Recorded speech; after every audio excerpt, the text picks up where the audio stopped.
নতুন ভিডিওয়ে সবাইকে ওয়েলকাম। অনেক ভিউয়ার্স বলেছে যে ক্লাস 9-এর কোষ বলে যে সাব চ্যাপ্টারটা রয়েছে, জীবন সংগঠনের স্তর।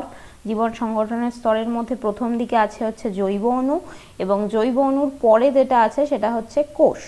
তো কোষটা কমপ্লিট করতে অনেকে বলেছে, তো ওই জন্য আজকে আমরা কোষ যেটা আছে, কোষ এবং কোষীয় অঙ্গাণু, সেটাকে আমরা আস্তে আস্তে শুরু করব। ঠিক আছে?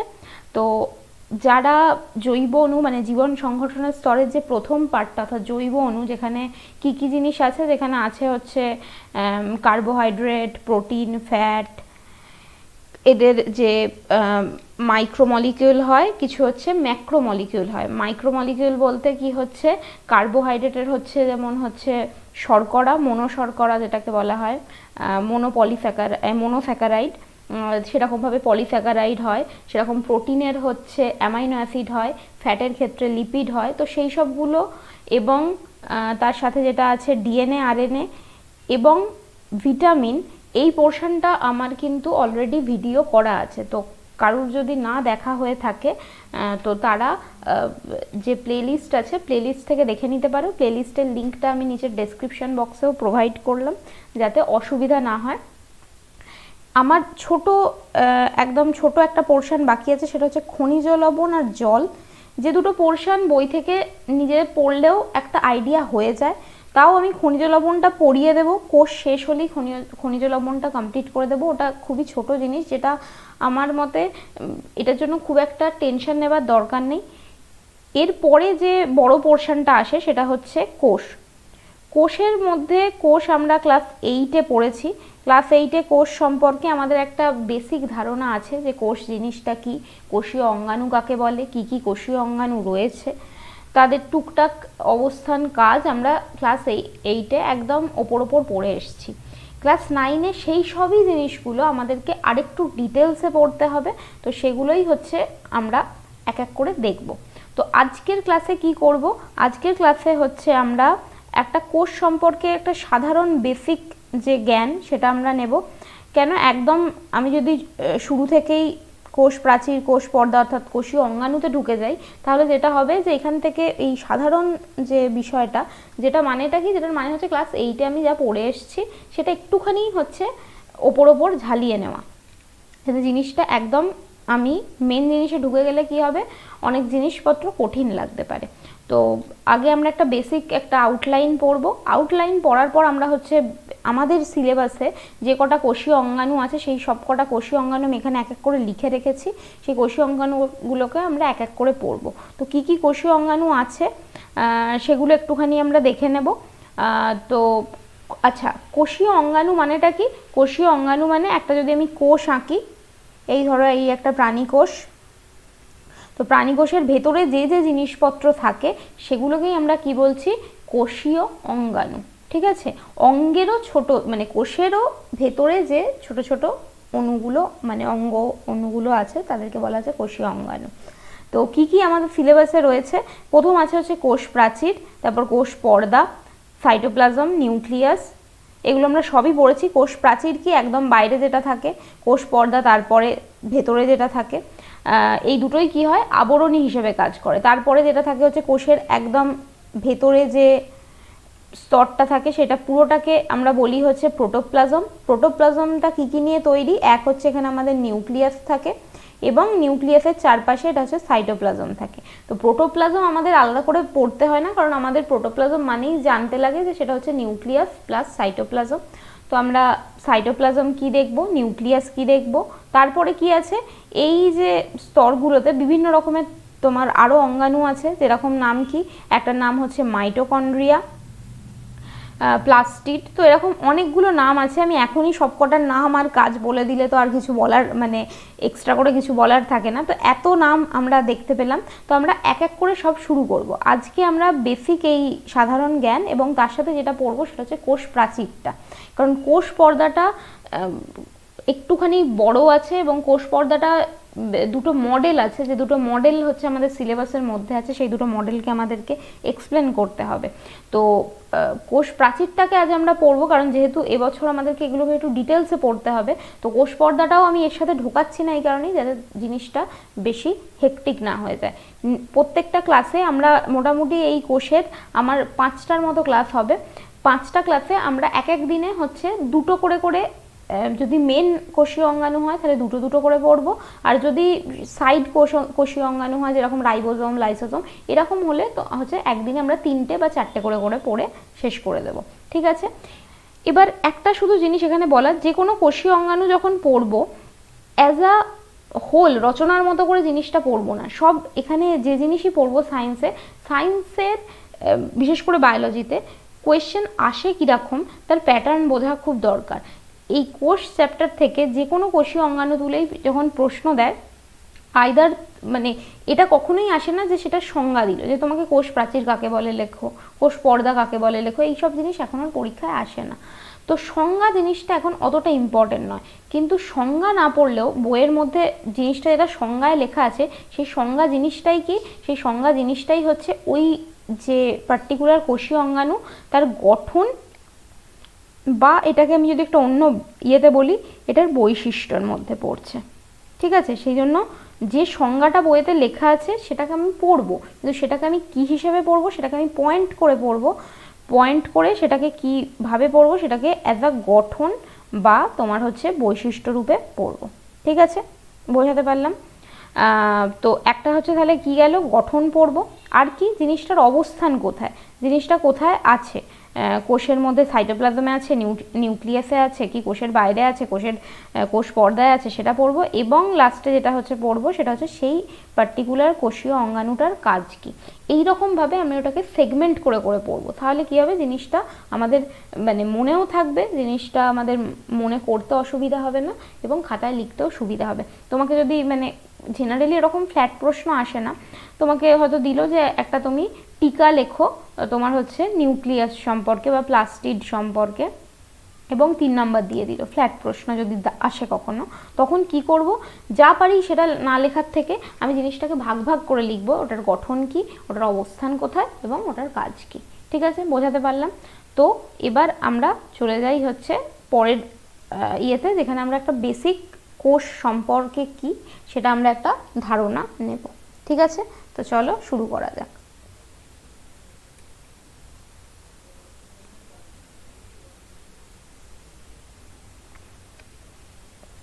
তো কোষের আমরা ছোটবেলায় পড়েছিলাম কোষ কাকে বলে। কোষ বলে হচ্ছে যে জীবনের একককে, জীবনেরও একক, আরো যদি আমি এটাকে মানে ভেঙে বলি, জীবনের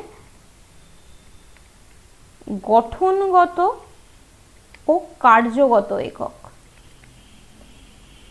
এই কথাটার মানে কি, ছোটবেলা থেকে পড়ে তো আসছি। গঠনগত মানে কি, গঠনগত মানে হচ্ছে আমাদের ধরো যে কোনো জীব, যদি আমি ধরে নিই, আমাদেরকে ধরলেই বেশি মানে বুঝতে সুবিধা হয়। তো আমাদের প্রত্যেকটা, আমাদের শরীরটা কি, আমাদের শরীরটা হচ্ছে একটা সিস্টেম, এটা হচ্ছে আমাদের, ওই জন্য আমরা বলা হয় এটাকে মানবতন্ত্র, এটা একটা আমাদের সিস্টেম, পুরো সিস্টেমে আমরা চলছি। কিন্তু সেই সিস্টেমটা চালাচ্ছে কে, সেই সিস্টেমটা চালাচ্ছে হচ্ছে এই সিস্টেমের মধ্যে থাকা বিভিন্ন অঙ্গ। বিভিন্ন অঙ্গ বলতে হাত পা, শরীরের ভেতরে যদি ঢুকি তাহলে হচ্ছে হৃৎপিণ্ড, পাকস্থলী, যকৃৎ, সেগুলো সব একটা অঙ্গ। এবার আমি যদি আরও স্পেসিফিক বলি, সেই সব অঙ্গগুলোকে চালাচ্ছে কে, তাহলে সেই সব অঙ্গগুলোকে চালায় হচ্ছে আমার কোষ। তার মানে কি হয়, একটা কোষ সেটা হচ্ছে তার একদম বেসিক ইউনিট, একদম ছোট একক। এরকম যদি অনেকগুলো কোষ একসাথে যুক্ত হয়, কি তৈরি করবে, তৈরি করবে হচ্ছে কলা। প্রাণী কলা নিয়ে আমার একটা ভিডিও করা আছে, সেটার লিঙ্ক আমি ডেসক্রিপশন বক্সে দিয়ে দিলাম, অসুবিধা হলে একটুখানি ওটা দেখে নেবে। তো অনেকগুলো কোষ একসাথে মিলে কি তৈরি করছে, কলা তৈরি করছে। কলারা কি করে, কলারা একই ধরনের কাজ করে। ঠিক আছে, যেমন কিছু কলা আছে যারা হচ্ছে শক্তি উৎপাদন করে, কিছু কলা আছে যারা হচ্ছে খাদ্যকে মানে ভেঙে দিতে সাহায্য করে। তো কলারা সবসময় এক ধরনের কাজ করে। অনেকগুলো কলা একসাথে মিশলে কি হচ্ছে, তৈরি করছে হচ্ছে অঙ্গ।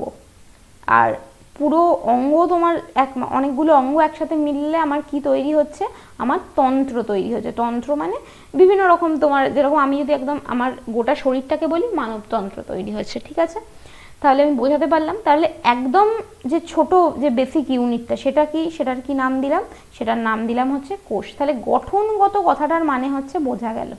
কার্যগত কথাটার মানে কি, কার্যগত মানে আমাদের আবার হচ্ছে, আমি একদম বড় থেকে যাই, আমাদের শরীরের বেসিক কাজ কি, একদম বেসিক কাজ হচ্ছে শরীরের বিভিন্ন বিপাকজাত যে মানে বিপাকীয় কাজগুলোকে হচ্ছে সম্পন্ন করা। বিপাকীয় কাজ মানে কি, বিপাকীয় কাজ মানে হচ্ছে পুষ্টি সম্পন্ন করা, রেচন, শ্বসন, তো বিভিন্ন ধরনের যে শারীরবৃত্তীয় কাজ, সেই কাজগুলোকে হচ্ছে সম্পন্ন করা। তো সেই আবার তন্ত্রের কাজটা কে সম্পন্ন করবে, করবে হচ্ছে অঙ্গ। ঠিক আছে, অঙ্গের কাজটা কে সম্পন্ন করবে, সেটা করবে কলা, আর কলার কাজটা কে সম্পন্ন করবে, সেটা হচ্ছে কোষ। মানে খুব আমি যদি আরও ছোট করে উদাহরণ দিই, যেরকম হচ্ছে যে বিভিন্ন এই যে বিপাকীয় কাজে শক্তি উৎপন্ন করতে লাগে, শক্তির আইদার হচ্ছে ক্ষয় হয়, আইদার শক্তি উৎপন্ন হয়। যেরকম আমি যখন খাবার খাই, আমার শক্তি উৎপন্ন হলো, আমি দেহে শক্তি পাচ্ছি, আবার যখন আমার রেচন বা শ্বসন হচ্ছে, আমার দেহ থেকে শক্তি ক্ষয় হচ্ছে। তো এই শক্তিটার যে উৎপাদন হচ্ছে, সেটা আমি বলতে পারি যে পুষ্টির ফলে হচ্ছে। পুষ্টি একটা পদ্ধতি, যেটা আমার বিভিন্ন অঙ্গ এবং তন্ত্র মিলে আমার পরিপাক তন্ত্র করছে। পরিপাক তন্ত্রের মধ্যে পাকস্থলী, যকৃৎ, এরা টুকটাক সাহায্য করছে। কিন্তু আবার আমি যদি আরও বেসিকে, আরও ভেতরে ঢুকি, তাহলে আমি এটাও বলতে পারি আমাদের কোষের ভেতরেও একটা পদার্থ থাকে, যেটাকে মানে কোষীয় অঙ্গাণু থাকে, যেটার নাম হচ্ছে মাইটোকন্ড্রিয়া। মাইটোকন্ড্রিয়াও কি করছে, সেই সেম কাজ করছে। কি কাজ, সেটা হচ্ছে শক্তি উৎপাদনে সাহায্য করছে।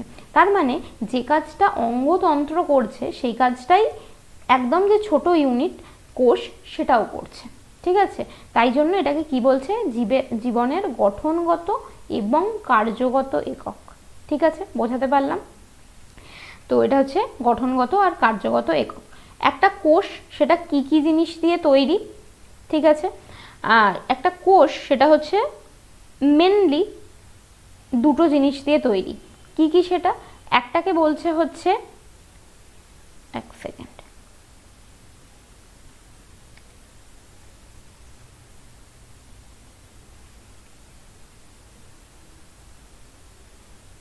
একটাকে বলছে হচ্ছে কোষ প্রাচীর বা কোষ পর্দা। এই কোষ প্রাচীর বা কোষ পর্দা মানে এটা নয় যে কোষ প্রাচীরও যা কোষ পর্দাও তা, দুই ধরনের মানে তোমার স্পেশাল কোষে থাকে।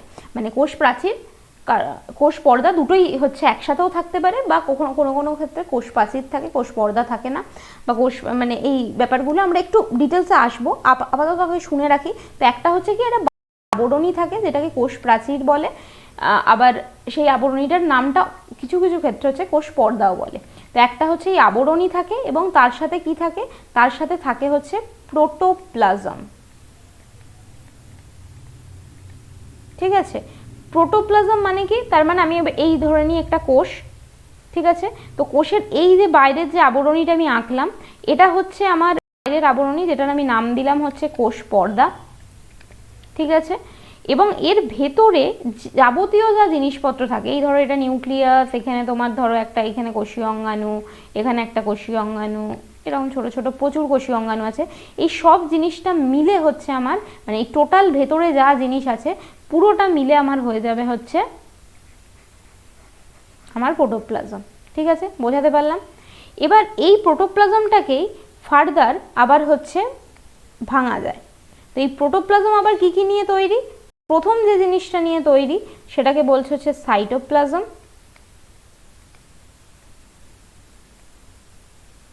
এবং দ্বিতীয় যে জিনিসটা নিয়ে তৈরি, সেটাকে বলছে হচ্ছে নিউক্লিয়াস। ঠিক আছে, তাহলে আমার একটা কোষ, সেই কোষটা কি দিয়ে তৈরি? একটা হচ্ছে বাইরের আবরণী থাকবে, যেটার নাম কোষ প্রাচীর, কোষ পর্দাও হতে পারে, এবং তার ভেতরের যে অঞ্চলটা আছে সেটাকে বলছি হচ্ছে প্রোটোপ্লাজম। প্রোটোপ্লাজম আবার দুটো জিনিস দিয়ে তৈরি, একটা হচ্ছে এই বাইরের মানে এই যেটা ভেতরে এরকম যে থকথকে জেলির মতো যে অঞ্চল, সেই একটা অঞ্চল রয়েছে, এবং এই যে একটা এখানে গোল মতো একটা অঞ্চল আছে, এই জিনিসটা আছে। এই গোল মতো যে অঞ্চলটা, সেটার নাম হয়ে যাচ্ছে হচ্ছে নিউক্লিয়াস, এবং এই যে সবুজ মতো যে অঞ্চলটা আঁকলাম, এটার নাম হয়ে যাচ্ছে সাইটোপ্লাজম। ঠিক আছে, এই জিনিস নিয়ে হচ্ছে আমার বেসিক কোষ পর্দা, কোষ পর্দা বলছি, কোষ হচ্ছে তৈরি। তাহলে বাইরে একটা আবরণী থাকবে, ভেতরে নিউক্লিয়াস থাকবে, এবং সাইটোপ্লাজম থাকবে। এই সাইটোপ্লাজমের মধ্যে কি হয়, আমার যাবতীয় যা কোষীয় অঙ্গাণুগুলো সেগুলো থাকে। ঠিক আছে, এবার এখানে আমি একটা নাম লিখেছি, নামটা কি হচ্ছে রবার্ট হুক।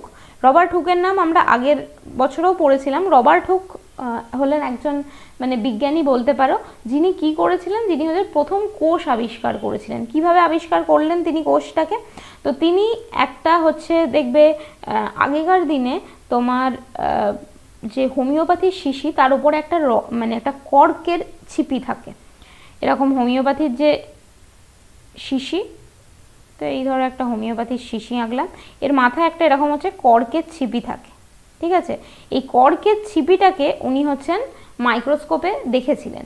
তো ইনি মাইক্রোস্কোপে ওই কর্কের ছিপিটাকে দেখেছিলেন যে ওটার ভেতরে কি হয়েছে, এরকম অনেকগুলো হচ্ছে কুঠুরি থাকে, ছোট ছোট এরকম হচ্ছে অনেকগুলো কুঠুরি থাকে।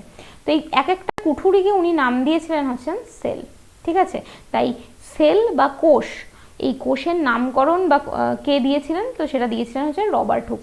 কিন্তু এটা মনে রাখতে হবে, রবার্ট হুক কিন্তু এই যে কর্কের যে কর্ক থেকে তো কোষটাকে দেখেছিলেন, কর্ক আসলে কি একটা হচ্ছে জড় পদার্থ, তো উনি কিন্তু কোনো জীবন্ত কোষকে দেখেননি। ঠিক আছে, তো কোয়েশ্চেন কখনো কখনো দেয় যে জীবন্ত কোষ মানে কে দেখেছিলেন, এটা তো রবার্ট হুক যে নামকরণটা করেছিলেন সেটা হচ্ছে একটা মৃত কোষের, এই কর্কের। জীবন্ত কোষের কে নামকরণ করেছিলেন, তো নামকরণ করেছিলেন হচ্ছেন, আচ্ছা বাংলাতেই লিখি, লিউয়েন হক। কিছু কিছু জায়গায় হকও লেখে, কিছু কিছু জায়গায় হুকও লেখে, হুকটা বললেও চলবে। তো অ্যাকচুয়ালি নাম হচ্ছে অটোভান লিউয়েন হক। তো আমার বা অনেক জায়গায় তো অনেক বইতে অ্যান্টনি লিউয়েন হক লেখা থাকে, অত দরকার নেই, আমার জাস্ট লাস্ট নামটা দরকার। তো লিউয়েন হক তিনি আবিষ্কার করেছিলেন হচ্ছেন মানে জীবকোষ। ইনি এমনি হচ্ছে মৃত কোষ দেখেছিলেন, তো জীবকোষ দেখেছিলেন হচ্ছেন লিউয়েন হক। পরীক্ষা অতটা কিছু ইম্পর্টেন্ট নয়, ইম্পর্টেন্ট হচ্ছে এর পরের জিনিসটা। এতক্ষণ যেটুকু কথা বললাম তার মধ্যে ইম্পর্টেন্ট হচ্ছে কোষ কী দিয়ে তৈরি, যার মধ্যে হচ্ছে এই কোষ প্রাচীর আর প্রোটোপ্লাজম, প্রোটোপ্লাজমের মধ্যে সাইটোপ্লাজম আর নিউক্লিয়াস। পরীক্ষায় তোমাকে হচ্ছে ওই শূন্যস্থান পূরণ হিসেবে দিতে পারে যে প্রোটোপ্লাজম সমান সমান হচ্ছে ড্যাশ প্লাস নিউক্লিয়াস। ঠিক আছে, এবং ড্যাশের জায়গায় তোমাকে অপশান দিয়ে দিতে পারে, যে তোমার দিয়ে দিল হচ্ছে রাইবোজোম, হায়ালোপ্লাজম, ডিকটিওজোম, সাইটোপ্লাজম, তো এরকমভাবে তোমার অপশান থাকতে পারে। ঠিক আছে, গেল। এবার আমরা আসব যে কোষের প্রকারভেদ কত রকমের হয়। বেসিক তো কোষ কাকে বলে জানলাম, তো কোষের মধ্যে নিউক্লিয়াস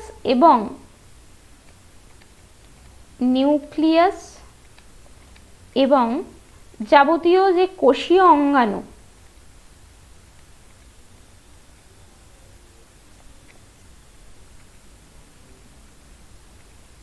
এক সেকেন্ড, তো যাবতীয় যা কোষীয় অঙ্গাণু তাদের উপস্থিতির ওপর ভিত্তি করে তোমার হচ্ছে কোষকে দুটো ভাগে বিভক্ত করা হয়। কি কি নাম আমি এখানে লিখে দিয়েছি। একটাকে বলছে হচ্ছে প্রোক্যারিওটিক কোষ, এটাকে আমি যদি বাংলায় বলি এটাকে বলতে পারো আদি কোষ, কিন্তু আমি বাংলাতেও প্রোক্যারিওটিকই লিখবো, কারণ বইয়েতে সবসময় এটাকে প্রোক্যারিওটিকই বলে। তো একটা হচ্ছে আদি কোষ, আর একটাকে বলছে ইউক্যারিওটিক কোষ। ঠিক আছে, ইউক্যারিওটিকটাকে কোষটাকে বলে হচ্ছে তোমার নিউক্লিয়াস যুক্ত তোমার হচ্ছে আচ্ছা এটা হচ্ছে আদি নিউক্লিয়াস যুক্ত কোষ। এখানে একটা নিউক্লিয়াস কথাটা লিখে দিই, তাহলে কথাটা একদম ঠিকঠাক হবে। আদি নিউক্লিয়াস যুক্ত কোষ, আর এটা হচ্ছে সুগঠিত নিউক্লিয়াস যুক্ত কোষ। আমি এন যুক্ত কোষ লিখছি। আচ্ছা ঠিক আছে, বোঝাতে পারলাম। তো একটাতে কি হয়, এক ধরনের কোষ যেখানে হচ্ছে এই নামের মধ্যেই আছে প্রো মানে হচ্ছে পুরনো। ঠিক আছে, তো প্রো বা আদি, যেখানে কি হচ্ছে নিউক্লিয়াসটা হচ্ছে সুগঠিত নয়, মানে নিউক্লিয়াসের যে প্রপার গঠনটা থাকা দরকার সেই প্রপার গঠনটা নিউক্লিয়াসের থাকে না, এবং এবং তার সাথে কি হয় বিভিন্ন কোষীয় অঙ্গাণুগুলোও হচ্ছে ঠিকঠাকভাবে থাকে না। ঠিক আছে, আর ইউক্যারিওটিকটা সেই জায়গায় কি, ইউক্যারিওটিক কোষ হচ্ছে সেই ধরনের কোষ যেখানে হচ্ছে তার মধ্যে প্রপার নিউক্লিয়াস এবং কোষীয় অঙ্গাণু থাকে। তো এখানটা একটু দেখে নিই। তো এই হচ্ছে দুটো উদাহরণ, মানে উদাহরণ বলতে এখানে দুটো ছবি দেওয়া আছে। পরীক্ষায় কিন্তু এই ইউক্যারিওটিক আর প্রোক্যারিওটিকের কি আসে, এটা হচ্ছে পার্থক্য আসে, কাকে বলে বা ইউক্যারিওটিক কোষের বৈশিষ্ট্য যত না আসে, বেশিরভাগ যেটা আসে সেটা হচ্ছে প্রোক্যারিওটিক আর ইউক্যারিওটিকের মধ্যে 2 থেকে 4টে পার্থক্য হচ্ছে তৈরি করে রাখতে হবে। তো একটা তো চলে গেল নিউক্লিয়াস আর কোষীয় অঙ্গাণুর টাইপটা কীরকম, এটা একটাই পয়েন্ট হবে। সেকেন্ড কথা হচ্ছে এটা কাদের মধ্যে দেখতে পাওয়া যায়। তো কাদের মধ্যে দেখতে পাওয়া যায়, এই আদি যে কোষটা এটা দেখতে পাওয়া যায় হচ্ছে ব্যাকটেরিয়ার ক্ষেত্রে, বিভিন্ন ধরনের ব্যাকটেরিয়া বা একদম নিম্ন শ্রেণীর যে তোমার প্রাণী তাদের ক্ষেত্রে দেখতে পাওয়া যায়। আর সুগঠিত কোষগুলো কাদের ক্ষেত্রে দেখতে পাওয়া যাবে, এটা হচ্ছে বিভিন্ন মানে যে কোনো তোমার হচ্ছে উন্নত যে জীব তাদের ক্ষেত্রে দেখতে পাওয়া যাবে। তো ভালো করে তুমি যদি দেখো ইয়ে করে, যে এই যে ভেতরে যে একটা দেখো হলুদ মতো যে জিনিস এখানে এরকম ছড়িয়ে পেঁচিয়ে রেখেছে, তো এই জিনিসটা হচ্ছে আদি কোষের নিউক্লিয়াস। ঠিক আছে, তো ওই জন্যই কি বলছে যে নিউক্লিয়াসটা আদি নিউক্লিয়াস, সুগঠিত নয়। আর এখানে যদি ভালো করে দেখো, এই যে মাঝখানে যে লাল মতো যে অঞ্চলটা রয়েছে এইটা হচ্ছে আমার নিউক্লিয়াস। তো ওই কারণে আমাদের যে ইউক্যারিওটিক কোষ তার নিউক্লিয়াস হচ্ছে অনেক সুগঠিত। এবং কি এখানে তুমি যদি এই নিউক্লিয়াসের বাইরে অর্থাৎ সাইটোপ্লাজমটায় দেখো, তাহলে দেখবে কোনো রকম কোনো কোষীয় অঙ্গাণুই নেই সেরকমভাবে। কিন্তু এখানটা তুমি যদি দেখো, এখানে কিন্তু গোটা সাইটোপ্লাজম জুড়ে বিভিন্ন ধরনের কোষীয় অঙ্গাণুতে ভর্তি আছে। এই এখানে সব লিখেছে, আমাদের তো নাম এখন আপাতত পড়ার দরকার নেই, জাস্ট জেনে রাখলাম। তো এই একটা বেসিক পার্থক্য গেল। আর কি পার্থক্য হয়, অনেক সময় এই যে প্রোক্যারিওটিক কোষের মধ্যে কি হয়, কোষীয় অঙ্গাণুগুলো থাকে না। তাহলে কোষীয় অঙ্গাণুগুলো তো প্রত্যেকটা কোষীয় অঙ্গাণুর একটা নির্দিষ্ট কাজ আছে, তো সেই কাজগুলো তাহলে আমার ব্যাকটেরিয়া কোষে তাহলে কে করবে, সেটা একটা বড় প্রশ্ন। এই যেরকম ধরো আমার এই যে সুগঠিত নিউক্লিয়াস অর্থাৎ ইউক্যারিওটিক কোষ, এই ইউক্যারিওটিক কোষের মধ্যে কি থাকে হচ্ছে, দেখো এখানে লেখা আছে মাইটোকন্ড্রিয়া। এই যেখানে যে ছবিটা এটা এখানে এঁকেছে, এটা হচ্ছে মাইটোকন্ড্রিয়ার ছবি। তো মাইটোকন্ড্রিয়ার কাজ কি, মাইটোকন্ড্রিয়ার কাজ হচ্ছে শক্তি উৎপাদন করা। তাহলে এখানে শক্তি উৎপাদন করছে কে, তো এখানে একটা তোমার জিনিস থাকে যেটাকে বলা হয় হচ্ছে মেসোজোম। ঠিক আছে, মেসোজোম। তো এখানে মেসোজোম দেখতে পাওয়া যায়, যেটা কি করে তোমার হচ্ছে, যার কাজটা অনেকটা মাইটোকন্ড্রিয়ার মতো, মানে একটা আইডিয়া করা হয়েছে যে এটা অনেকটা মাইটোকন্ড্রিয়ায় মানে সুগঠিত নিউক্লিয়াসের ক্ষেত্রে, এই সুগঠিত মানে কোষের ক্ষেত্রে মাইটোকন্ড্রিয়ার যা কাজ সেটা হচ্ছে ওইদিকে মেসোজোম করে। তো মেসোজোমটা হচ্ছে তোমার প্রোক্যারিওটিক কোষে দেখতে পাওয়া যায়। আর কি কি পার্থক্য আছে, আরেকটা হচ্ছে একটু টেকনিক্যাল পার্থক্য আছে। দুটো কোষেই তুমি যদি ভালো করে দেখো, দুটো কোষের মধ্যে কি থাকে দেখবে হচ্ছে এখানে হচ্ছে রাইবোজোম বলে একটা পয়েন্ট করা আছে, এদের ক্ষেত্রেও রাইবোজোম আছে, এই ক্ষেত্রেও রাইবোজোম আছে। কিন্তু কি এই যে দুটো রাইবোজোম থাকে, দুটো রাইবোজোমের মধ্যে পার্থক্য আছে। এদের এই যে প্রোক্যারিওটিকের যে রাইবোজোমটা, এই রাইবোজোমটাকে বলা হয় 70S রাইবোজোম। কি এই 70S 80S সেটা যখন রাইবোজোম পড়বো তখন একদম ক্লিয়ার করে বলে দেবো। এখন আপাতত শুধু এইটুকুই জেনে রাখবো, কারণ যেহেতু তোমাকে পার্থক্য লিখতে দিতে পারে। তো এটা হচ্ছে 70S টাইপের হচ্ছে রাইবোজোম থাকে, আর এদের যে রাইবোজোমটা থাকে তাকে বলা হয় 80S। ঠিক আছে, বোঝাতে পারলাম? তো এই হচ্ছে কয়েকটা বেসিক জিনিস যেটা হচ্ছে আমাদেরকে একটুখানি পড়তে হবে, মনে রাখতে হবে। আরেকটা জিনিস যেটা হচ্ছে হয় যে এই আদি নিউক্লিয়াস এদের ক্ষেত্রে, এদের যে কোষটা, এদের কোষের ক্ষেত্রে অনেক সময় কি হয়, এই যে কোষের একদম প্রান্ত থেকে একটা রকম চাবুকের মতো জিনিস বা একটা রকম লেজের মতো জিনিস হচ্ছে বেরিয়ে থাকে। এটাকে বলে কি, এটাকে বলে হচ্ছে ফ্ল্যাজেলা। ঠিক আছে, তো এটা ব্যাকটেরিয়ার ক্ষেত্রে দেওয়া আছে, ওই জন্য ব্যাকটেরিয়াম তো হচ্ছে ব্যাকটেরিয়াল ফ্ল্যাজেলাম লেখা আছে। ঠিক আছে, এখানে তুমি বলতে পারো এখানে তো ফ্ল্যাজেলাম লেখা আছে, ফ্ল্যাজেলাম হচ্ছে ওটা সিঙ্গুলারে বলে, আর যদি একাধিক থাকে তখন হচ্ছে ফ্ল্যাজেলা বলবে। ঠিক আছে, বোঝাতে গেল, মানে বোঝাতে পারা গেল। এবার একটা তাহলে পার্থক্য আসবে কিসের, সেটা হচ্ছে এই প্রোক্যারিওটিক আর ইউক্যারিওটিকের মধ্যে, যেটা মেনলি পার্থক্যটা হচ্ছে কিসের ভিত্তিতে, সেটা হচ্ছে যে কোষের মধ্যে নিউক্লিয়াস এবং কোষীয় অঙ্গাণু ঠিকঠাক মতো আছে কি নেই তার উপর ভিত্তিতে। এছাড়াও আমি কোষকে আরও দুভাগে ভাগ করতে পারি, সেটা হচ্ছে কাদের দেহে সেই কোষটা থাকে। তো এই কোষগুলোকে আমি কি বলবো, এই ইউক্যারিওটিক কোষকে আমি আবার ফার্দার ভাগ করতে পারি, ঠিক আছে। প্রোক্যারিওটিক কোষ তো সবসময় হচ্ছে আদি, মানে যেসব ব্যাকটেরিয়া বা আদি বা বলতে পারো খুব অনুন্নত যেসব উদ্ভিদ বা প্রাণী তাদের ক্ষেত্রে দেখতে পাওয়া যায়। উন্নত এবার যেসব উদ্ভিদ প্রাণী তাদের ক্ষেত্রে তাহলে কি ধরনের কোষ দেখতে পাওয়া গেল, ইউক্যারিওটিক কোষ। তো ইউক্যারিওটিক কোষকে আবার ফার্দার দুটো ভাগে ভাগ করা গেল। সেটা যদি উদ্ভিদ দেহে দেখতে পাওয়া যায় তাকে বলা হবে উদ্ভিদ কোষ, যদি সেটা প্রাণী দেহে দেখতে পাওয়া যাবে তখন সেটাকে বলা হবে প্রাণী কোষ, ঠিক আছে। এদের মধ্যেও পার্থক্য আসে। তো উদ্ভিদ কোষ আর প্রাণী কোষের মধ্যে পার্থক্য কি? প্রথম যেটা হচ্ছে পার্থক্য উদ্ভিদ কোষ আর প্রাণী কোষের মধ্যে বেসিক পার্থক্য, সেটা হচ্ছে যে উদ্ভিদ কোষে একটা স্পেশাল জিনিস থাকে, সেটার নাম হচ্ছে কোষ প্রাচীর। এই একটু আগে আমি একটা অ্যারো দিয়ে লিখেছিলাম না, কোষ প্রাচীর অথবা কোষ পর্দা। তো এদের ক্ষেত্রে কোষ প্রাচীরও থাকে, এদের ক্ষেত্রে কোষ পর্দাও থাকে। কেন কোষ প্রাচীর থাকে, কেন কোষ পর্দা থাকে, সেটা আমি ব্যাখ্যা করব যখন আমি কোষ প্রাচীর পড়াবো, ঠিক আছে।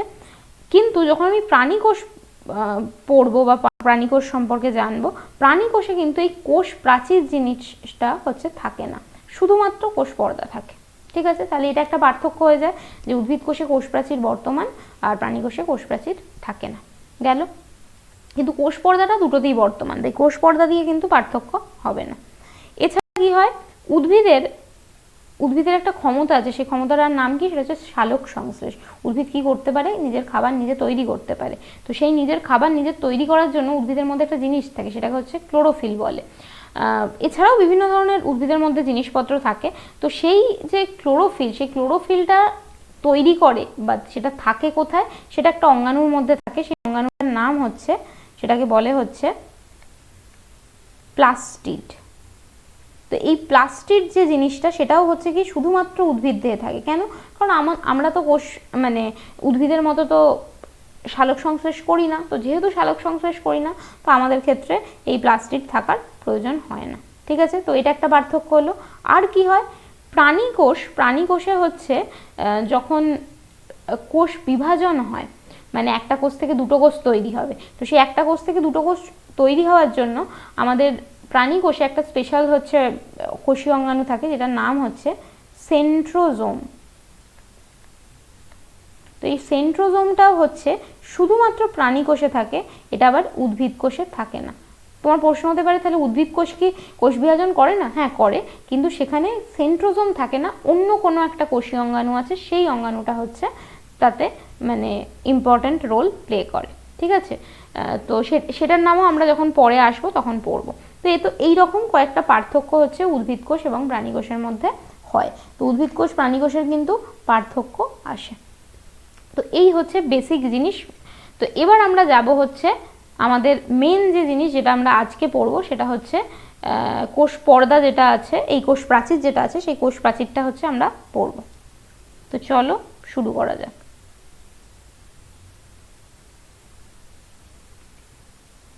এক সেকেন্ড দাঁড়াও। আচ্ছা, তার আগে একটা কি, এখানে একটা ছবি দেওয়া আছে, সেটা হচ্ছে যে এই উদ্ভিদ কোষ প্ল্যান্ট সেল লিখেছে এবং এইদিকে হচ্ছে আমার প্রাণী কোষ। তো এই উদ্ভিদ কোষ আর প্রাণী কোষের মধ্যে হচ্ছে পার্থক্যটা এখান থেকে একটুখানি মানে পার্থক্য তো আমরা বলেই দিলাম, একটা বেসিক আউটলাইন দেখে নিই। তো আমি কি বললাম যে প্রাণী কোষের একদম বাইরে, তাহলে বাইরে কি থাকবে, আবরণীটা থাকবে। বাইরের আবরণীটার নাম কি? বাইরের আবরণীটার নাম হচ্ছে সেল মেমব্রেন। সেল মেমব্রেনটাকে আমি কি বললাম একটু আগে, সেটা হচ্ছে কোষ পর্দা। এটার নাম কিন্তু সেল মেমব্রেন বা প্লাজমা মেমব্রেন, এই নাম হিসেবেও আমাকে কিন্তু মনে রাখতে হবে, পরীক্ষায় প্রশ্ন কিন্তু দেয়। প্লাজমা মেমব্রেন কাকে বলে, মানে কাকে বলে তো দেবে না, প্লাজমা মেমব্রেনের কাজ এটা কিন্তু দেবে। তো প্লাজমা মেমব্রেন হিসেবেও মানে ইংলিশ টার্মটাকেও আমাকে মনে রাখতে হবে।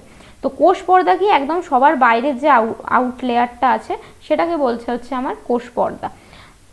যখন আমি উদ্ভিদ কোষের ক্ষেত্রে আসবো, উদ্ভিদ কোষের মধ্যে এই যে ভেতরে যে এই যে আউটলাইনটা আছে, দেখবে একটা সবুজের পাশে যে আউটলাইনটা করা আছে, এই আউটলাইনটা হচ্ছে এর পর্দা। তো এখানে কোষ পর্দা দেখো, এই দেখো সেল মেমব্রেন, একটুখানি আমি এখানটাকে মুছে দিই। তো দেখো এই যে ভেতরের যে সবুজ যে লাইনটা, সেই লাইনটাকে পয়েন্টিং করেছে দেখো সেল মেমব্রেন বা আমি কি বললাম, কোষ পর্দা। আর তার বাইরে যেটা হচ্ছে ডিপ সবুজে যে পয়েন্টিংটা করা আছে, মানে এই জিনিসটা এরকমভাবে যে জিনিসগুলো যাচ্ছে, একটুখানি আমি আঁকছি বলে টেনে বেঁকে যাচ্ছে, তো এই যে বাইরের যে পয়েন্টিংটা আছে যেটা ডিপ সবুজে করা আছে সেটার নাম কি? সেটার নাম হচ্ছে সেল ওয়াল, বা যেটাকে আমি একটু আগে বললাম কোষ প্রাচীর। তো কোষ প্রাচীর ওই জন্য আমি বললাম যেটা হচ্ছে উদ্ভিদ দেহে থাকে, এবং যেটা প্রাণীকোষে কিন্তু কোষ প্রাচীর থাকে না। প্রাণীকোষের একদম বাইরের যে পর্দাটা সেটাকে বলছে হচ্ছে কোষ পর্দা বা প্লাজমা মেমব্রেন। ঠিক আছে, বোঝাতে পারলাম? আর ভেতরের মধ্যে যে জিনিস সেগুলো তো আমি এখন বললে সেরকমভাবে বুঝতে পারবে না। এখানের মধ্যে তবুও একটা জিনিস আমি বলতে পারি, যেখানে প্লাস্টিডটা থাকে, এখানে প্লাস্টিডটাকে লিখেছে ক্লোরোপ্লাস্ট। কেন লিখেছে সেটাও আমরা পরে করব, কিন্তু তুমি যদি এখানটা ভালো করে খোঁজো এখানে কোনো ক্লোরোপ্লাস্ট থাকে না। কেন থাকে না তার কারণ আমি বললাম, কারণ আমরা ক্লোরোফিল তৈরি করতে পারি না, কারণ ক্লোরোফিল তৈরি করার দরকার আমাদের মধ্যে পড়ে না। ঠিক আছে, বোঝাতে পারলাম? আর ঠিক সেরকমভাবে এখানেও তোমার দেখবে হচ্ছে আমাদের যে প্রাণী কোষে এখানে একটা টার্ম পাবে, সেটা হচ্ছে সেন্ট্রিওল। সেন্ট্রিওল আসলে কি হচ্ছে, আমার সেন্ট্রোজোমেরই একটা অংশ। সেন্ট্রোজোমের যখন আমরা গঠন পড়বো তখন এই সেন্ট্রিওলের নাম আসবে। তো এই সেন্ট্রোজোমটাও হচ্ছে কি হচ্ছে, আমি বলেছিলাম প্রাণী কোষে থাকে। এটা কিন্তু তুমি যখন উদ্ভিদ কোষে খুঁজবে উদ্ভিদ কোষে কিন্তু পাবে না।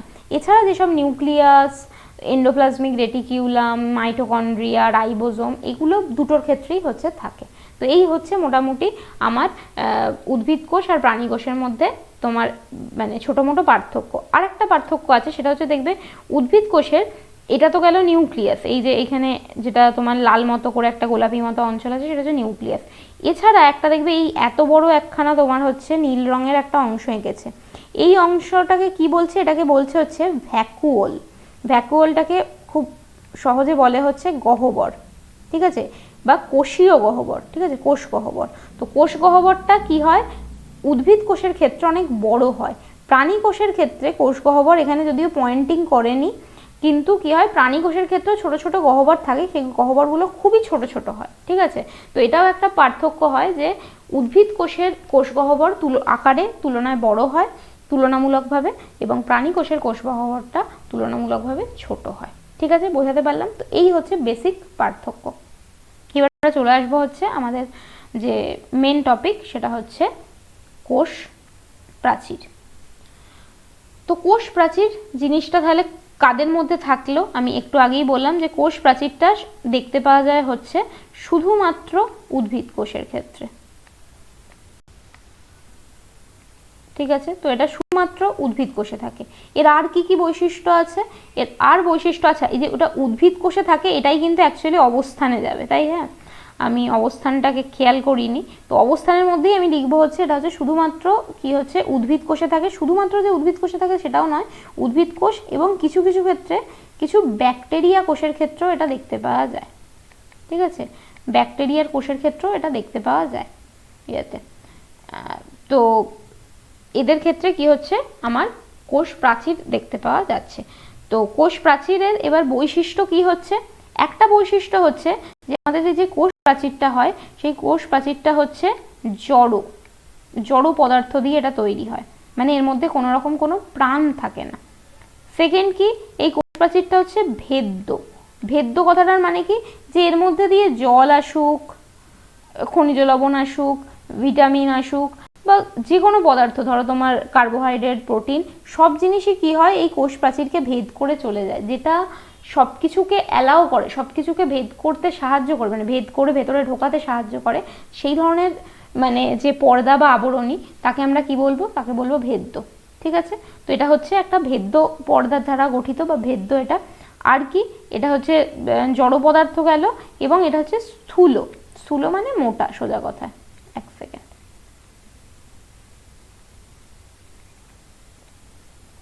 ঠিক আছে, তো এটা হচ্ছে স্থূল জড় পদার্থ। এবং আর একটা হয় সেটা হচ্ছে এটা হচ্ছে স্থিতিস্থাপক। স্থিতিস্থাপক মানে একদম হচ্ছে নিরেট নয়, এটা হচ্ছে কিছুটা ইলাস্টিক। ঠিক আছে, তো এটা হচ্ছে স্থিতিস্থাপক, জড় পদার্থ, ভেদ্য পর্দা দ্বারা গঠিত এবং স্থূল। স্থূল কথাটা ভুলে গেলেও চলবে, বাকি তিনটে কথা একটু মনে রাখতে হবে। কেন মনে রাখতে হবে? আরেকটা পার্থক্য আসে, সেটা হচ্ছে কোষ পর্দা আর কোষ প্রাচীরের মধ্যে পার্থক্য আসে। তখন কিন্তু এই পয়েন্টগুলো খুব ইম্পর্ট্যান্ট হয়ে যায়, যে কোষ প্রাচীর হচ্ছে জড় পদার্থ আর মানে জড় জিনিস দিয়ে তৈরি, এবং কোষ পর্দা যখন পড়বো, কোষ পর্দা কিন্তু হচ্ছে সজীব, ঠিক আছে। সেরমভাবেই কোষ প্রাচীর হচ্ছে ভেদ্য, কিন্তু কোষ পর্দা যখন পড়বো, কোষ পর্দা হচ্ছে অর্ধভেদ্য, ঠিক আছে। এগুলো আমরা একটুখানি পড়বো। আরেকটা এখানে যে সেই ভেদ্যটা দিয়ে হচ্ছে একটা কোয়েশ্চেন তৈরি করে, যে তোমাকে বলতে পারে যে একটি ভেদ্য পর্দার উদাহরণ দাও। তো তখন আমি লিখবো কোষ প্রাচীর, উদ্ভিদ থেকে কোষ প্রাচীর হচ্ছে একটি ভেদ্য পর্দার উদাহরণ, ঠিক আছে। তো এটা একটা গেল।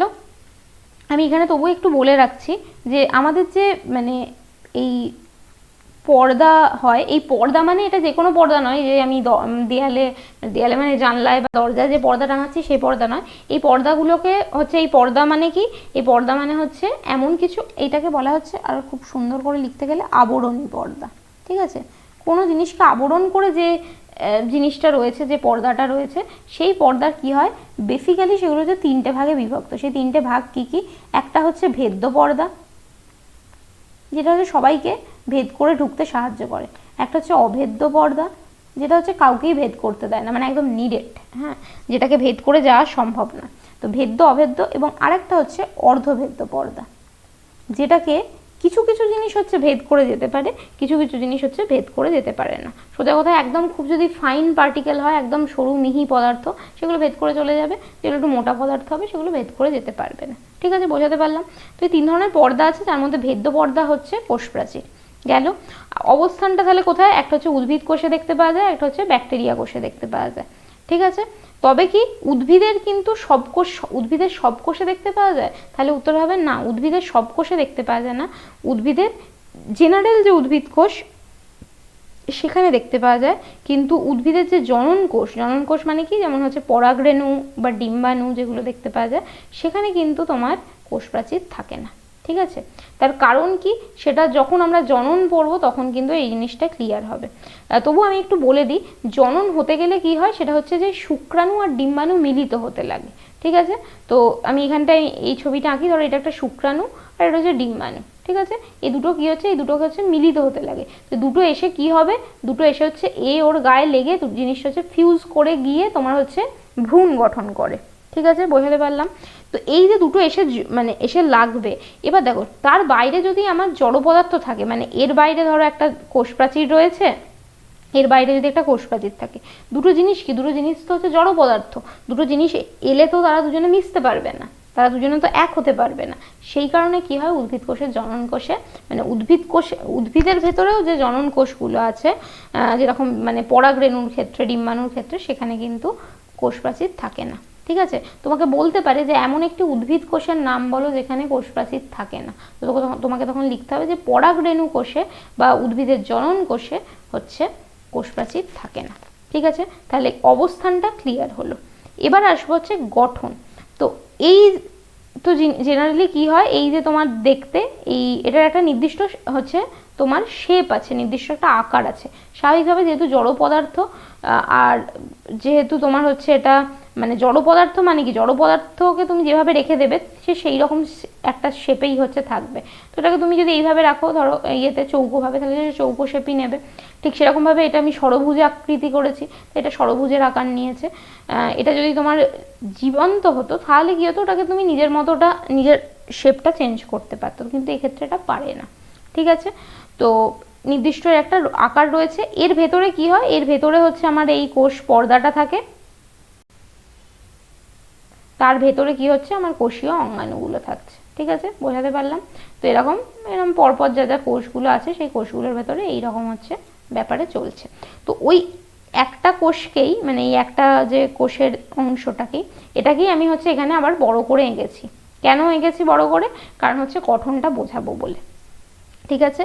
তো কোষ প্রাচীরের গঠন বুঝতে গেলে এখানে প্রথমেই যেটা বুঝতে হবে, কোষ প্রাচীরের তিনটে লেয়ার আছে। মানে এই তো আমি এখানে ছবিটা এঁকে দিয়েছি যে এটা এরকম দেখতে, এইটুকু অংশকে আমি যদি বড় করে দেখি, এখানে হচ্ছে তিনটে লেয়ার আছে, ঠিক আছে।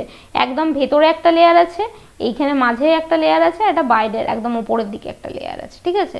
তো ওই জিনিসটাকেই আমি বড় করে এখানে ওই জন্য এঁকেছি। এখানটাকে তুমি যখনই দেখবে, ধরো আমি যদি এইটুকু পোর্শনকে দেখি, ওই জন্য আমি তিনটে রং নিয়েছি। দেখো একটা জায়গায় নীল রং আছে, একটা জায়গায় সবুজ, একটা জায়গায় লাল।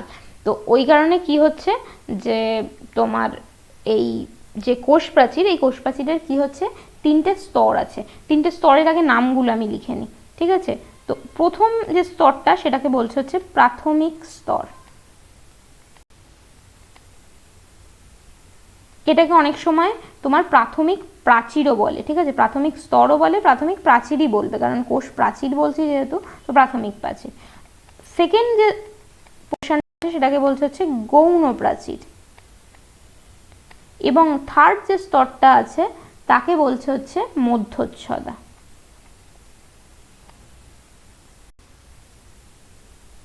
ঠিক আছে, বোঝাতে পারলাম?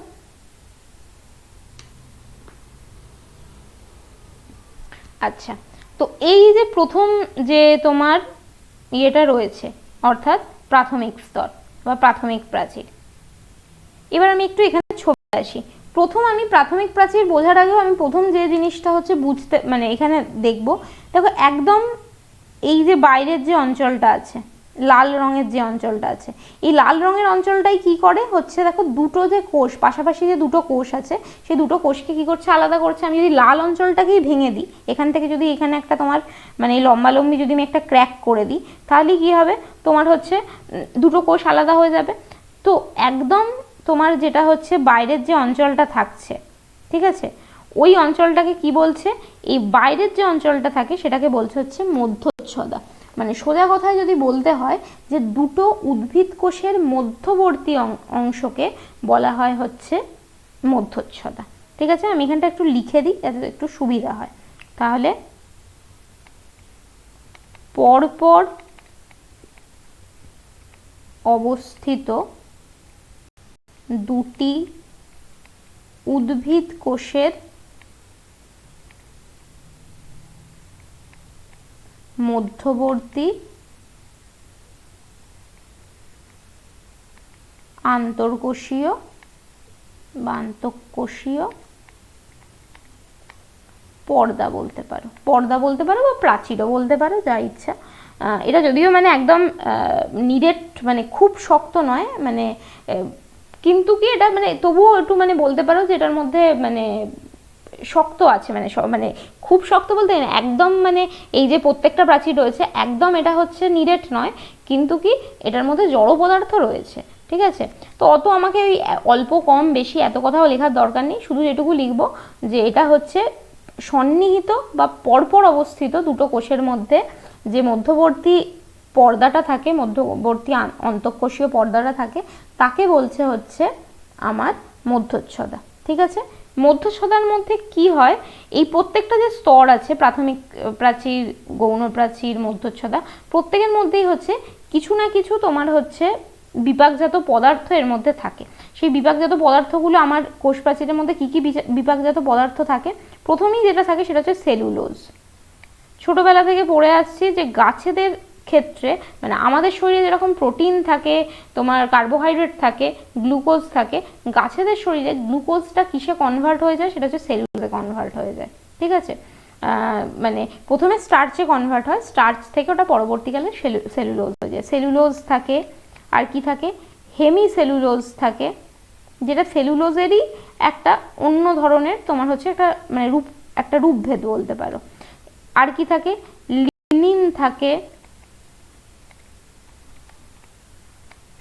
সুবেরিন থাকে, আরও বিভিন্ন ধরনের পদার্থ থাকে। তো এই যে সব যে বিপাকজাত পদার্থগুলো, এই পদার্থগুলো কি সবকটার মধ্যে থাকে, তাহলে উত্তর হবে না, সবকটার মধ্যে থাকে না, কিছু কিছু মানে তোমার প্রাচীরের মধ্যে কিছু কিছু পদার্থ থাকে। তাই জন্য এইগুলো কিন্তু মনে রাখতে হবে, পরীক্ষায় আসে মাঝে মাঝে।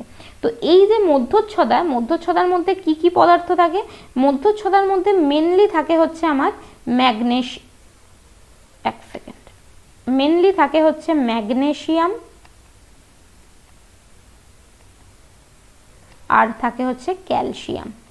ক্যালসিয়াম থাকার জন্য ওটা হচ্ছে একটুখানি শক্ত হয়, ঠিক আছে, এবং একটুখানি মানে দৃঢ় হয়।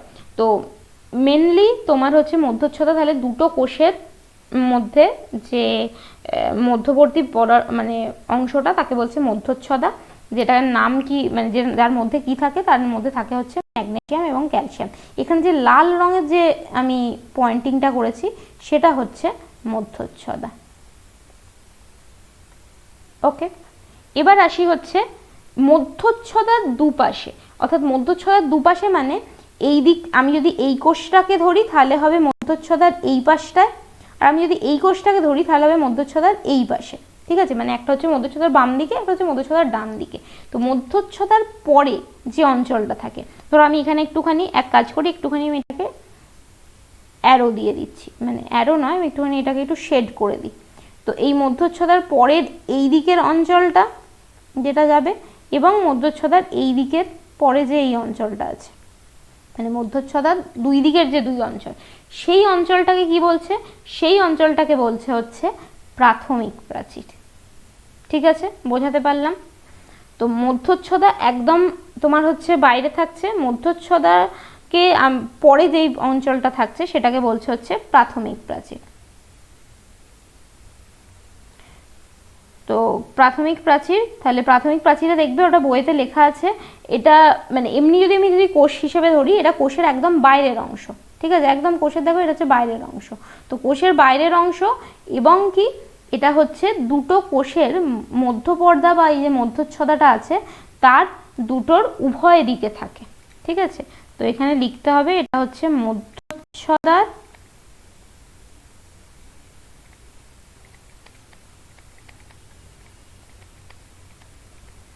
উভয় দিকে বর্তমান। এটা হচ্ছে এর একটা বৈশিষ্ট্য, যেটা মধ্যচ্ছদার দুদিকে অবস্থিত হবে। ঠিক আছে, বোঝাতে পারলাম? এবং এই স্তরটা যেটা হয়, এই স্তরটা হচ্ছে তুলনামূলক হচ্ছে পাতলা, ভেদ্য তো হবেই, যেটা পাতলা হয় সেটা ভেদ্য হবে। এবং এই স্তরের মধ্যে কি আছে? এই স্তরের মধ্যে আছে হচ্ছে তোমার সেলুলোজ,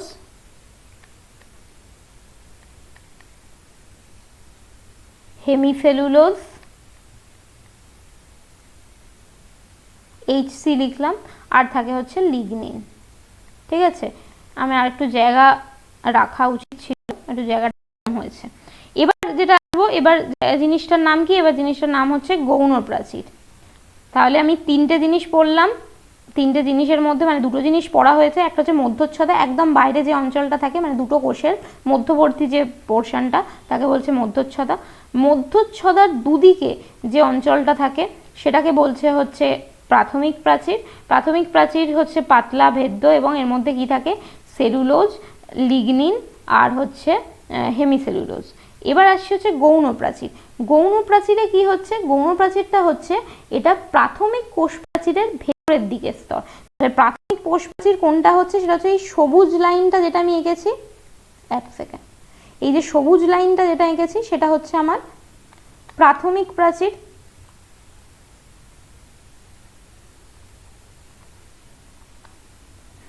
এবং প্রাথমিক প্রাচীরের ভেতর দিকে দেখো এই যে তোমার নীল যে অঞ্চলটা আছে, এই অঞ্চলটাকে বলছে হচ্ছে আমার গৌণ প্রাচীর। ঠিক আছে, তার মানে আমার নীল যে আঁকাটা মানে এই যে লাইনটা করা আছে সেটা হচ্ছে আমার কি?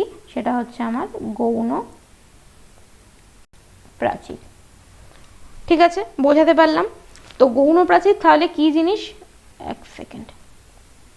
তো গৌণ প্রাচীর হচ্ছে আমার যে প্রাথমিক প্রাচীরের, এটা হচ্ছে ভেতরের দিকে থাকে। তো প্রাথমিক প্রাচীরের ভেতরের অংশ।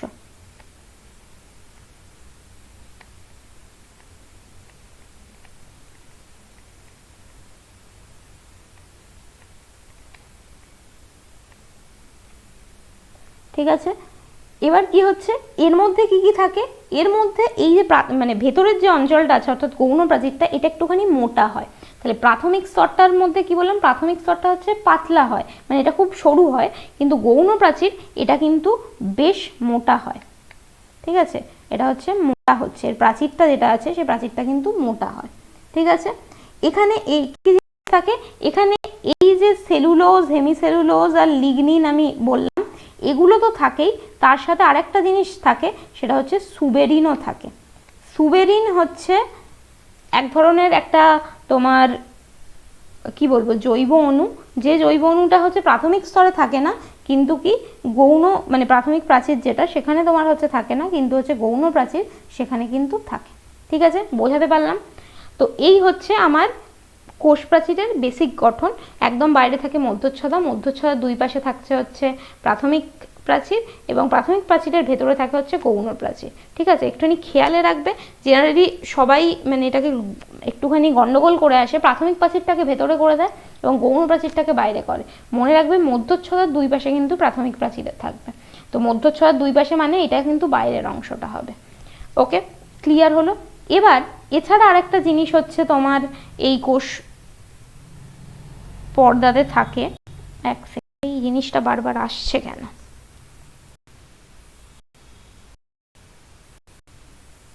ঠিক আছে, এবার এই যে কোষ প্রাচীর আছে, এই কোষ প্রাচীরের মধ্যে বিভিন্ন জায়গায় এরকম কি হয়, ছোট ছোট কিছু গ্যাপ দেখতে পাওয়া যায়। এই যে আমি এখানটা একটু মুছে দিলাম,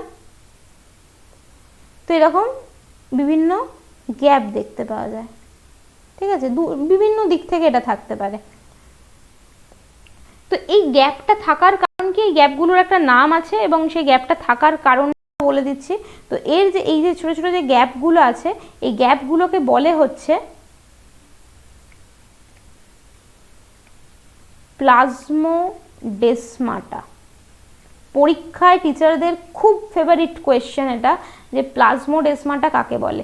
মানে যত না তোমার এই যে কোষ প্রাচীরের গঠন আসে, তার থেকেও বেশি ইম্পর্ট্যান্ট হচ্ছে প্লাজমোডেসমাটা কাকে বলে, প্লাজমোডেসমাটার সংজ্ঞা আসে এবং প্লাজমোডেসমাটার কাজ আসে। তো প্লাজমোডেসমাটা যদি তোমাকে বলা হয় যে এইটা কি, তো তোমাকে বলতে হবে যে দুটো কোষ প্রাচীরের মধ্যবর্তী যে ছিদ্র থাকে, দেখো ভালো করে, এটা একটা কোষ প্রাচীর, আমি যদি ওপরটার এই ছবিটাকে দেখি বা এইখানে এই ছবিটাই দেখি, আমার এইদিকে এইটা একটা কোষ প্রাচীর, এই যে প্রাথমিক ধরো এই পোর্শনটা, এটা একটা কোষ প্রাচীর। ঠিক আছে, আবার এইদিকে কি হচ্ছে, এটা একটা কোষ প্রাচীর। ঠিক আছে, তো এই যে দুটো কোষ প্রাচীর রয়েছে, তো এই দুটো কোষ প্রাচীরকে কি বলছি, এই দুটো কোষ প্রাচীরকে আমরা একটা ছিদ্র দ্বারা, এগুলো কি হয়, কানেক্টেড হয়, একটা ছিদ্র দ্বারা এরা হচ্ছে সংযুক্ত থাকে। তো এখানে দেখতে পাচ্ছ যে এখানে ছিদ্র আছে, যে ছিদ্রটা দিয়ে একদম পুরো পরপর পাশাপাশি দুটো কোষ কি হচ্ছে, এটা সংযুক্ত হয়েছে। যেমন এখানে আছে সেরকম ভাবে এখানেও তো একটা কোষ থাকবে, এই যে উপরটা, সেটাকে এটা কানেক্ট করে আছে। ঠিক তেমনই এই পাশে যে কোষটা থাকবে তার সাথে এটা কানেক্ট হয়ে আছে, এই পাশে যে কোষটা থাকবে তার সাথে এটা কানেক্ট হয়ে আছে। তো কি হয়, প্রত্যেকটা কোষ পাশাপাশি অবস্থিত, এই কথাটা হচ্ছে খুব ইম্পর্টেন্ট, পাশাপাশি অবস্থিত দুটো উদ্ভিদ কোষ। এটা এই প্লাজমোডেসমাটাটা কি হচ্ছে, যেহেতু এটা কোষ প্রাচীরের মধ্যে আছে, তাই প্লাজমোডেসমাটাও কিন্তু শুধুমাত্র এটা কি হয়, উদ্ভিদ কোষেই দেখতে পাওয়া যায়। কেন? কারণ কোষ প্রাচীরটাই উদ্ভিদ কোষে থাকে, তাই জন্য প্লাজমোডেসমাটাটা যেহেতু কোষ প্রাচীরের অংশ, তাই জন্য এটাও শুধুমাত্র উদ্ভিদ কোষে দেখতে পাওয়া যায়। তাই তোমাকে বলতে হবে পাশাপাশি অবস্থিত দুটি উদ্ভিদ কোষের মধ্যে যে সংযোজককারী ছিদ্রটি থাকে তাকে বলা হয় প্লাজমোডেসমাটা। ঠিক আছে, বোঝাতে পারলাম? এবার প্রশ্ন, মানে একটা তো গেল এটা কাকে বলে, এবার প্রশ্ন আসবে যে এটার কাজ কি, থাকে কেন। এটার মেন কাজ হচ্ছে এটা পাশাপাশি দুটো যে কোষ আছে তাদের মধ্যে জল, খনিজ লবণ সেগুলোকে মানে আদান প্রদানে সাহায্য করে। খুব এবার একটা ভালো মানে একটা ছোট একটা যুক্তি দিয়ে বোঝাই। ধরো আমার এই একটা গাছ গেল, এইখানে তোমার হচ্ছে গাছের মূল রয়েছে। ঠিক আছে, তো এখানেও কোষ আছে, এই কোষটা তোমার চলছে, যাচ্ছে যাচ্ছে, কোষটা যেতে যেতে কি হচ্ছে, একদম এর পাতা অবধি আছে কোষ, বোঝাতে পারলাম? এবার এই মূল থেকে কি হচ্ছে, মূলের একদম যে গোড়ায় যে একদম কোষটা রয়েছে, সেই মূলজ যে কোষটা, সেই কোষটা কি করছে, জল শোষণ করছে। তো জল শোষণ করলো মূলরম দ্বারা, মূলরমের পরেই যে কোষটা থাকবে। এবার দেখো পাশাপাশি এই যে দুটো কোষ রয়েছে, দুটো কোষ এ প্রচুর হচ্ছে কি হলো, জল গ্রহণ করলো। তো প্রচুর যদি জল গ্রহণ করে, এটা কি হয়ে যাবে, এটা ফুলতে থাকবে এবং ফুলে ফুলে ওটা একসময় কি হয়ে যাবে, ওটা বাস্ট করে যাবে, ওটা ফেটে যাবে। তো যাতে ওই কন্ডিশন, ওই অবস্থা না হয়, সেই কারণেই কি হয়, এই পাশাপাশি দুটো যে কোষ তাদের মধ্যে একটা গ্যাপ তৈরি করা হয়, যাতে এখানে যখন প্রেশারটা বেশি হয়ে যাবে বা এখানে যখন তোমার জল বা খনিজ লবণ বেশি হয়ে যাবে, ও কি করবে, সেই জিনিসটাকে হচ্ছে চ্যানেল করে পরেরটাতে তোমার হচ্ছে পাঠিয়ে দিতে পারবে। আবার ঠিক তারপরে যে কোষটা আছে ও তারপরে কে পাঠাবে। ঠিক আছে, তো এইভাবেই কি হয়, তোমার উদ্ভিদের মধ্যে তোমার জলের পরিবহন বলো বা খাদ্যের পরিবহন বলো, এমনিতে আমরা পড়েছি যে জল পরিবহন হচ্ছে জাইলেম করছে, খাদ্য পরিবহন ফ্লোয়েম করছে, কিন্তু আমি যদি কোষের লেভেলে দেখি তাহলে সেগুলো করতে সাহায্য করে এই ছিদ্রগুলো সাহায্য করে। ছিদ্রগুলো তাহলে নাম কি বললাম? ছিদ্রগুলোর নাম হচ্ছে প্লাজমোডেসমাটা।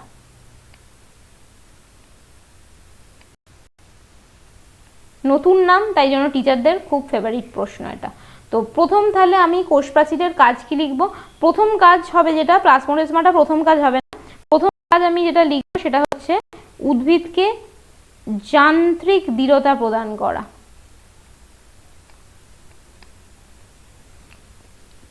দৃঢ়তা প্রদান করা বা যান্ত্রিক দৃঢ়তা প্রদান করার কথাটার মানেটা কি? কারা দৃঢ় হবে?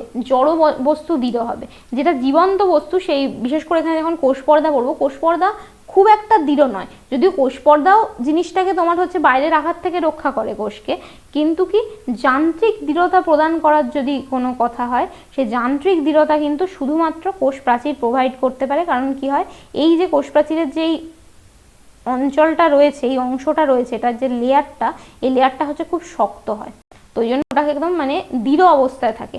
কোনোভাবেই আমি কোষ প্রাচীরকে বাঁকিয়ে টেরিয়ে অন্যান্য শেপে নিয়ে আসতে পারবো না, ঠিক আছে, টেরিয়ে বেঁকিয়ে। তো ওই জন্য যান্ত্রিক দৃঢ়তা হচ্ছে প্রদান করে। সেকেন্ড কাজ কি হবে? সেটা হচ্ছে বাইরের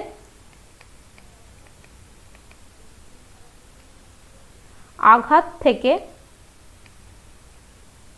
প্রোটোপ্লাজমকে রক্ষা করে। প্রোটোপ্লাজম মানে কি? প্রোটোপ্লাজম মানে হচ্ছে নিউক্লিয়াস প্লাস সাইটোপ্লাজম, মানে কোষের ভেতরের যে অঞ্চলটা আছে সেই অঞ্চলটাকে কি করছে? হচ্ছে বাইরের আঘাত থেকে প্রোটোপ্লাজমকে রক্ষা করছে।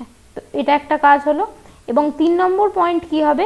এটা হয়ে যাবে 3 নম্বর পয়েন্ট প্লাজমোডেসমাটাটা, যে সংলগ্ন কোষের, পরপর দুটি সংলগ্ন কোষের মাঝখানে থাকা প্লাজমোডেসমাটা কি করছে? জল ও খনিজ লবণ হচ্ছে আদান প্রদানে সাহায্য করছে। তাহলে প্লাজমোডেসমাটার কাজ হচ্ছে সংলগ্ন কোষে জল, খনিজ লবণ আদান প্রদান করছে, ঠিক আছে, আদান প্রদানে এটা হচ্ছে সাহায্য করে, ঠিক আছে, হলো।